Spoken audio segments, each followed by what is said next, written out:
Anxiousness is something that all humans endure. However, many people experience anxiety on a daily basis. Close to 40 million people in the United States suffer from some type of anxiety disorder. That is approximately 18% of the population. According to Harvard Heart Letter, about 5% of adults in the general population have generalized anxiety disorder, also known as GAD. Globally, 1 in 13 people suffers from some type of anxiety.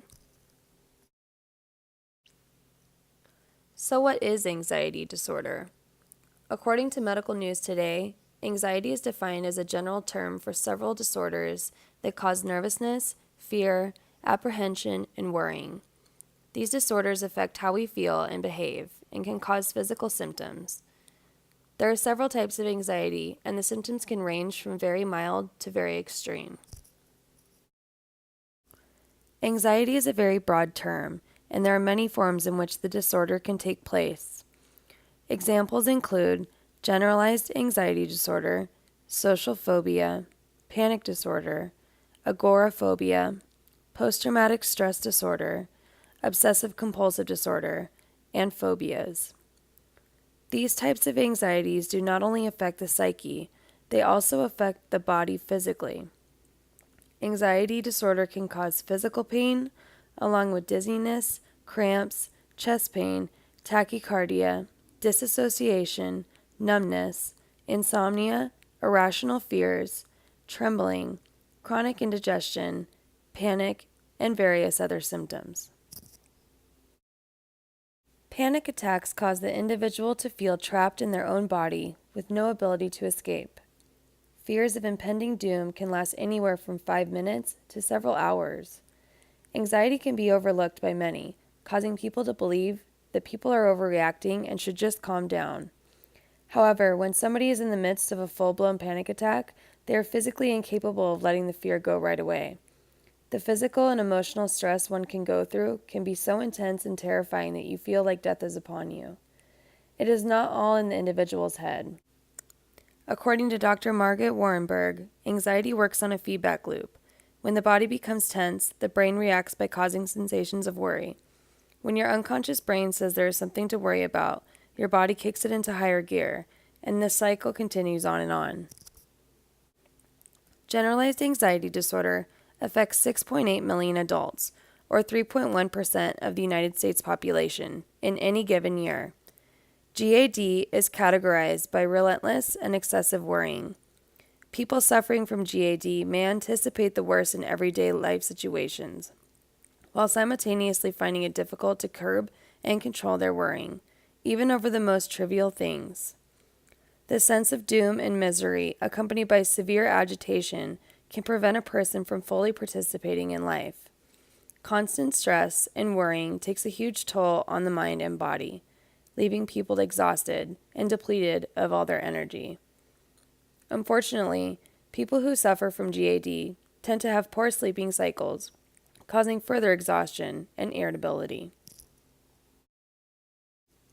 Agoraphobia is the fear of public places, or places where you would find a lot of people, such as shopping malls, sporting events, concerts, and amusement parks. People think that they are in a place that isn't safe and they have no ability to get out if necessary. This disorder affects about 200,000 people per year, with some cases that are so severe people won't even leave the house. Other times people may go out but limit the places they go and who they choose to go with. People can develop this phobia as a result of a specific event that took place in their life. A phobia is the fear of a specific thing, such as snakes, spiders, clowns, or heights. Many people suffer from phobias, but usually these fears are temporary and only cause minor interference with life. However, some phobias like the fear of the dark, driving over a bridge, or claustrophobia are all debilitating because they interfere with everyday life. Post-traumatic stress disorder is a serious condition. It is the result of an experience that threatened your life or the life of someone else in your presence, that created a sense of terror, or that was out of your control, something like a natural disaster, war, or crime. Not all people who have had these experiences have such a disorder. but those that do can experience nightmares, flashbacks, get depressed or anxious, have trouble concentrating or sleeping, and become easily agitated or even rageful. Obsessive compulsive disorder is marked by unreasonable worries and obsessive fears. These obsessive fears may cause a person to develop ritualistic behaviors called compulsions. These compulsions are a means to relieve the anxiety caused by the abscess of thoughts. Some compulsions, like repeated hand washing, flipping the light switch up and down, and checking that the stove is turned off, are all obvious, but others are much more subtle, such as always leaving the house on the same foot every time you walk out. The Obsessive Compulsive Foundation website is a good resource for signs, symptoms, and treatment ideas. So, how do we cope with the extreme symptoms of anxiety? There are several ways in which someone can calm down their panic and come back down to earth. Examples include meditation, stretching, therapy, deep breathing techniques, grounding, and of course, medication. Once someone has been diagnosed with anxiety disorder, a doctor can prescribe a daily medication paired with antidepressants like Xanax to help alleviate extreme panic quickly. If the medication path is chosen, other possible medications include a variety of antidepressants, antihistamines, and even some anticonvulsants. Some antidepressants used to treat chronic anxiety include Prozac, Paxil, and Celexa. Antihistamines can also help with mild anxiety and also perform anxiety in some situations. A common antihistamine is used for these cases is Vicetrol. Finally, anticonvulsants can be used to treat the physical effects of anxiety, such as tremors, mania, and uncontrolled motions. Some of these medications include Serotonin and Lyrica. Some methods for non-medically combating anxiety are as follows. Stand up, stretch, and take a moment to look out the window. Go outside, even just for a couple minutes. Have a picture of your favorite person or place handy, and when you look at it, take a moment to feel deep appreciation and love. Walk up and down the hallway, take a drink of water, or take a trip to the bathroom, even if you don't need it. Close your eyes and imagine a place you love, then run through what you experienced there in each of your 5 senses.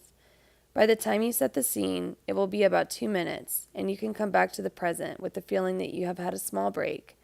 These methods of grounding can help alleviate some of the symptoms of anxiety and stress. Discussing your symptoms with your doctor is essential to getting help. Therapy can greatly help in distinguishing what the root of your anxiety is. Students at UNLV can visit the Student Wellness Center and use the CAPS program, which is the Student Counseling and Psychological Services, free of charge and included in your tuition. Being a student at UNLV can be both exciting and challenging. Some challenges may include being stressed, depressed, or overwhelmed with all your life commitments. You can call 702-895-3627 to make an initial intake appointment at the CAPS Center. CAPS is located on the 3rd floor of the Student Wellness Center. Walk-in hours are available Monday through Thursday from 8 to 6 and Fridays from 9 to 5. During your initial appointment, the counselor will listen and decide the best course of action to address your needs. If you and your counselor agree that individual counseling is the best course of action, you'll meet weekly or bi-weekly to address your concerns. One would think that these symptoms of extreme anxiety can cause overexertion of the heart. According to ABC News, a group of researchers found a very strong association between generalized anxiety disorder and the occurrence of cardiovascular events such as strokes, heart attacks, heart failure, and death. Generalized anxiety disorder is correlated with high levels of chronic stress and worry.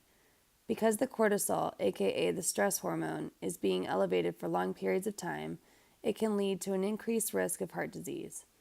Other doctors believe that anxiety has little effect on long-term damage to the heart. However, people that have significant anxiety and panic attacks might be more susceptible to experiencing higher levels of stress and perhaps higher blood pressure. Having an overall higher stress level is associated with increased risk of heart disease, as does having high blood pressure. While medication can help alleviate symptoms of anxiety, these drugs can often have unpleasant side effects, and symptoms will reemerge when you stop using them. Recent neurobiology research has transformed our understanding of anxiety disorders. We now know that anxiety is generated by specific problems with brain structure and function. This means you have great power to use your brain to change your brain by consciously changing aspects of your lifestyle, thought, and behavior. These methods can work just as well as medication, and effects can last even longer. Anxiety is a complex and subjective experience caused by multiple things going on in one's life.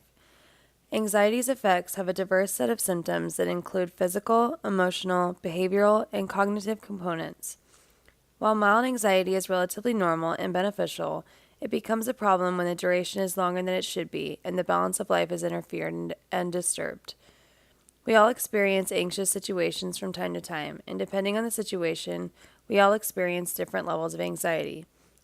Any level of anxiety can cause a great deal of stress on the mind and body. For this reason, it is important to talk to somebody or get help if your anxiety levels increase or occur abnormally or more frequently. Getting help is essential to discovering the source that triggers a person's anxiety to take place. Learning at different coping mechanisms will aid a person to prevent or lower their anxiety from occurring. Contact the Student Wellness Center or your doctor for additional resources. You are not alone.